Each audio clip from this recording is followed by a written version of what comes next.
Қайырлы күн достар, менің каналыма қош келдіңіздер. Каналыма тіркеліп қоңыраушаны басып қойыңыздар. Жаңа рецепттер жүктегенде сізге хабарлама келіп тұрады. Бүгін өте дәмді жеңіл салатты дайындайтын боламыз. Барлық керек заттарды құрамымен осы видеоның астына жазып қоямын.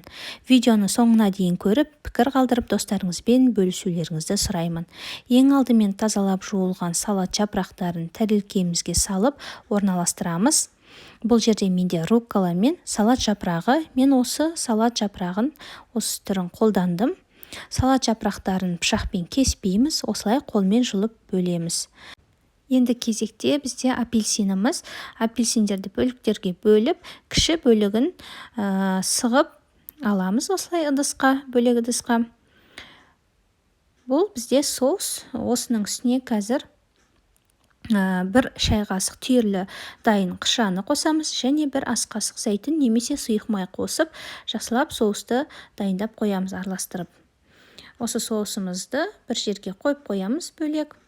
Енді қалған апельсинімізді жалғастырамыз. Сырттарын аршимыз, қабығын аршып алғаннан кейін осындай бөліктерге бөліп тураймыз.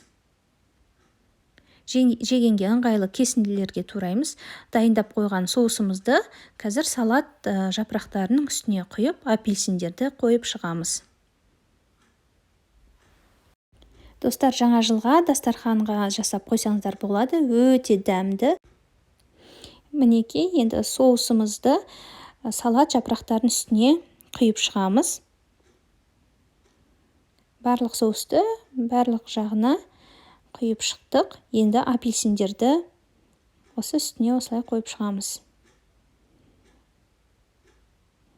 Ендігі кезекте біз қызылшамызды суға немесе буға пісіріп алдық. Міне осындай 4 бұрышты бөліктерге бөліп турап шықтық.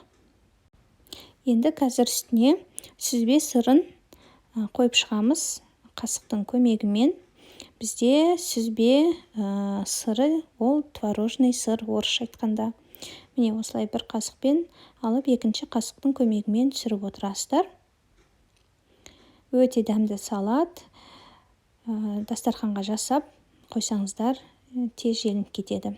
Міне қараңыздар, қандай әдемі, түсі де көңіл күйді көтеретін салат. Ендігіде біз үстіне дән саламыз. Мендегі дән асқабақтың дәні. Сіздер кедір жаңғағы шемішке дәнегін қолдансаңыздар болады.